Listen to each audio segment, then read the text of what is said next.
வந்தே மாதரம், வந்தே மாதரம். வந்து கொண்டிருக்கிறது மாற்றங்கள். ஆசான் மாற்றத்திற்கான கற்பித்தலின் அன்பு வணக்கங்கள். நாடுகளை வைத்து கொடிகளை அடையாளம் கண்ட நாட்கள் சென்று இன்று கொடிகளை வைத்து நாடுகளை அடையாளப்படுத்தும் நாட்கள் வந்துவிட்டது. அப்படிப்பட்ட நம் இந்திய தேசிய கொடியின் வரலாறு நம்முள் எத்தனை பேருக்கு தெரியும்? இந்திய தேசிய கொடி எங்கே தயாரிக்கப்படுகின்றது, எப்படி தயாரிக்கின்றார்கள், அதன் சிறப்பு என்ன, மற்ற நாடுகளுடனான கொடிகளுக்கும் நம் தேசிய கொடிக்கும் என்ன வித்தியாசம் என்பன போன்ற பல கேள்விகளுக்கான விடையை இந்த காணொளியில் நாம் காணலாம். அனைத்திலும் முன்னோடியாக இருக்கக்கூடிய தமிழர்களாகிய நாம் சின்னங்களிலும் கொடிகளிலும் கூட முன்னோடியாகத்தான் திகழ்ந்திருக்கிறோம். தேசிய கொடி, இந்திய கொடி என்று நாம் இன்று சொல்லிக் கொண்டிருப்பதை இந்தியர்களாகிய நமக்கு ஒன்றும் புதியதல்ல. ஏனெனில் அக்காலத்திலேயே கொடி வைத்து ஆண்ட அரசர்கள் வழியில் வந்தவர்கள் நாம். இதற்கு நல்லதொரு சான்று கூற வேண்டுமென்றால், ஒரு நாடு யாருடைய கட்டுப்பாட்டில் இருக்கிறது என்பதை காட்டுவதற்கு ஆங்காங்கே அந்த அரசரின் கொடி வைக்கப்பட்டிருக்கும். அப்படி கொடி கட்டி ஆண்ட மன்னர்கள் தான் சேரர், சோழர், பாண்டியர் என்ற மும்முடி மன்னர்கள். போரில் அரசன் வெற்றி பெற்றாலும் உயரத்தில் இருப்பது என்னவோ அவன் வைத்திருக்கும் கொடிதான். அப்படிப்பட்ட முக்கியத்துவம் வாய்ந்தது கொடி. இந்திய நாட்டின் கொடியின் வரலாற்றை சற்று உற்று நோக்கினால், இந்தியாவிற்கென்ற ஒரு கொடி வடிவமைக்கப்பட்டது 1904ஆம் ஆண்டுதான். ஒரு கொடியின் வண்ணத்தையும் வடிவத்தையும் வைத்து பாராட்டுவது எளிது.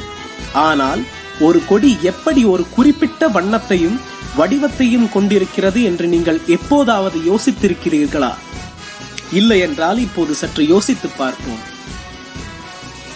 இந்திய அரசியலமைப்பின் 370வது பிரிவின் மூலம் மாநிலத்திற்கு வழங்கப்பட்ட சிறப்பு அந்தஸ்தின் கீழ் ஜம்மு காஷ்மீர் மாநிலம் 1952 மற்றும் 2019ஆம் ஆண்டிற்கிடையில் இந்தியாவின் தேசிய கொடியை தவிர அதன் சொந்த மாநில கொடியை பறக்க அனுமதித்தது.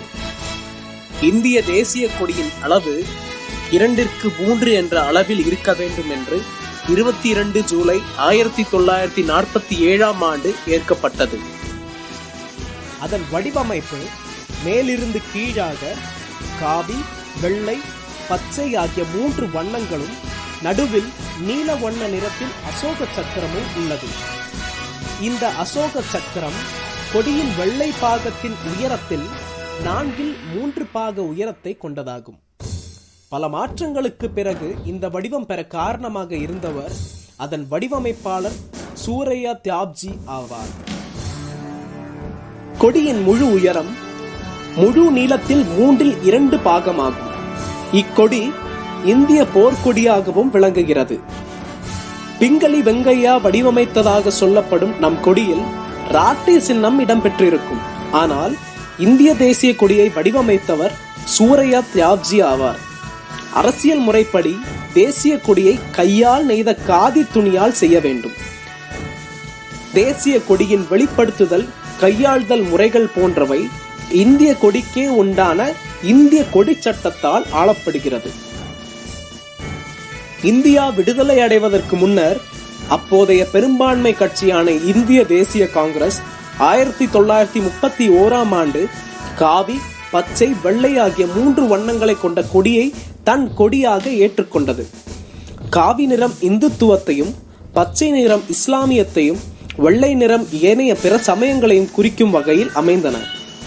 சில சமயம் வெள்ளை நிறமானது அயர்லாந்தின் கொடியை போல மூவண்ண கொடியில் உள்ள காவி நிறத்தையும் பச்சையையும் குறிக்கும் இரு சமயங்களுக்கு நடுநிலை நிறமாக உணரப்படுகிறது.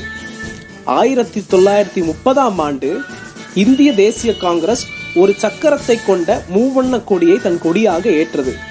ஆனால் இக்கொடி எச்சமயத்திற்கும் பாகுபாடற்ற ஒரு கொடியாக பொருள் கொண்டதாகும். இந்திய விடுதலைக்கு சில நாட்களுக்கு முன்னர் ஒரு சிறப்பு குழுமம் சில மாறுதல்களுக்கு உட்படுத்தப்பட்ட இந்திய தேசிய காங்கிரசின் மூவண்ண கொடியை இந்தியர்கள் அனைத்து சமூகத்தினரும் ஏற்கும் வகையில் இந்திய தேசிய கொடி சில மாற்றங்களுக்கு உட்படுத்தப்பட்டது. நடுவில் இருந்த கைத்தறி சக்கரம் அசோக சக்கரமாக மாற்றப்பட்டது. வெவ்வேறு சமயங்களை உணர்த்துவதாக இருந்த எண்ணத்தை மாற்ற இந்த மாற்றங்களை சந்தித்தது நம் தேசிய கொடி. பின்னாளில் இந்திய குடியரசு துணைத் தலைவராக பதவியேற்ற சர்வப்பள்ளி ராதாகிருஷ்ணன் அவர்கள் புதிதாக ஏற்கப்பட்ட இந்திய தேசிய கொடியை பொருள்பட இவ்வாறு கூறினார். சாதுக்களின் நிறமான காவி நிறம் பொருளை துறப்பதாகும். நம் தலைவர்கள் பொருள் சேர்ப்பதை துறந்து வேலையின் காரணத்திற்காக தம்மை அர்ப்பணிக்க வேண்டும். ஒளியை குறிக்கும் வகையில் நடுவில் உள்ள வெள்ளை நிறம் நம் நன்னடத்தையின் பாதைக்கு வழிகாட்ட வேண்டும். பச்சை நிறம் நம் நிலத்திற்கு உள்ள உறவையும் அதிலிருந்து வளரும் செடிகளின் பாரமாக அமைந்த நம் வாழ்வையும் குறிக்கும்.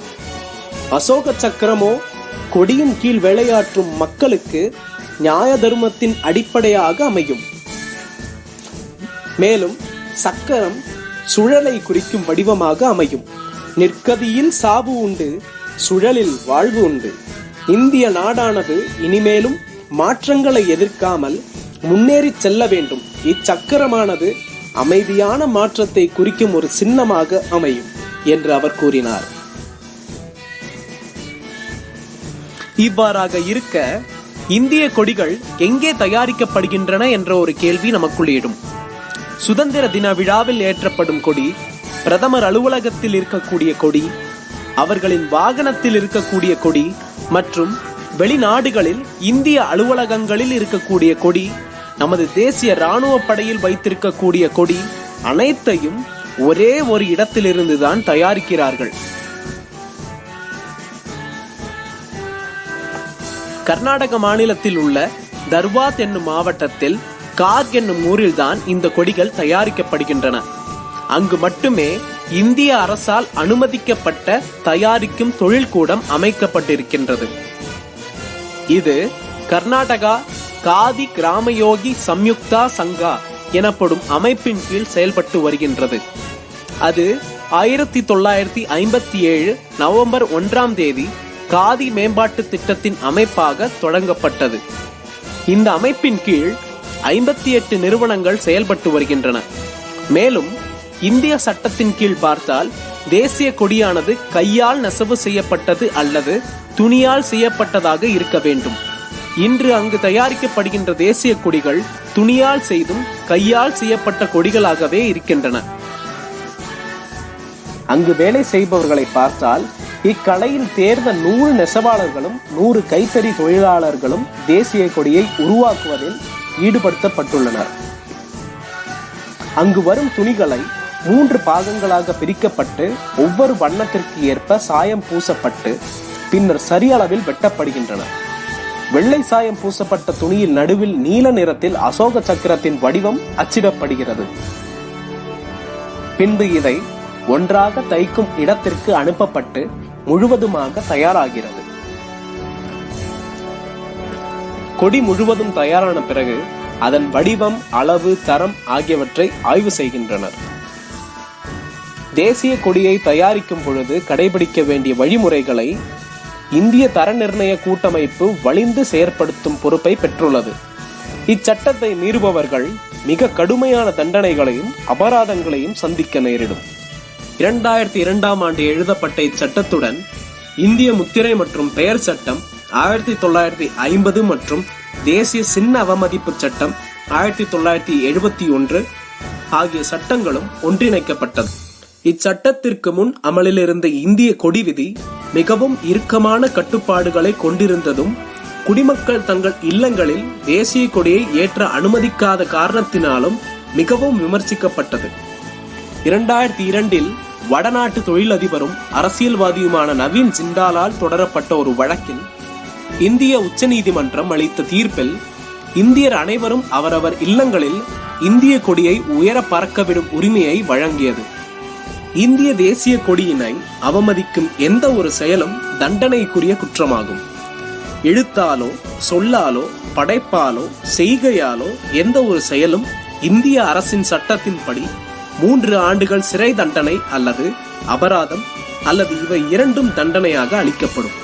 கொடியினை தரையில் இடுவதோ தண்ணீரில் மூழ்கடிப்பதோ கூடாது.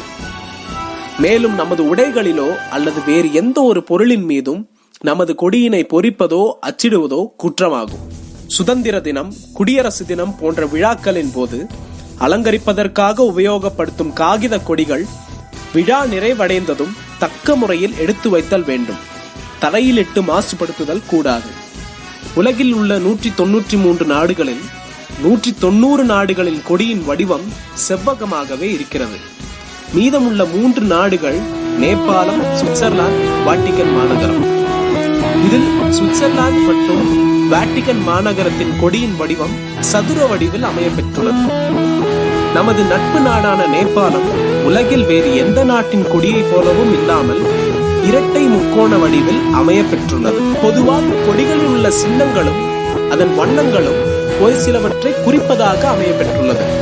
சூரியன், சந்திரன், நட்சத்திரம், சிலுவை, சதுரம், செவ்வகம் போன்றவைகளும் ஒரு சில விலங்குகளும் பல நாடுகளின் கொடியில் சின்னமாக அமையப்பெற்றுள்ளது.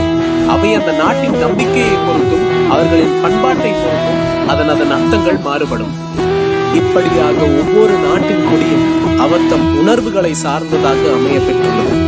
உலகில் உள்ள அனைவரும் நம் சகோதர சகோதரிகள். இந்தியரான நாம், உலகத்தின் ஒரு அங்கமான நாம், அமைதியை நிலைநாட்டுவதே நமது தலையாய கடமையாகும்.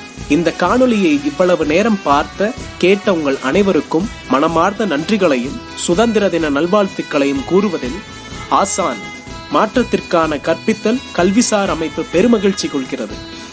மேலும் இது போன்ற தகவல்களுக்கு கீழே பதிவிடவும், நமது சேனலை சப்ஸ்கிரைப் செய்து கொள்ளவும், இந்த தகவல்கள் பயனுள்ளதாக இருந்தால் மற்றவர்களுக்கு ஷேர் செய்யவும். நன்றி. மீண்டும் ஒரு காணொளியில் காணலாம்.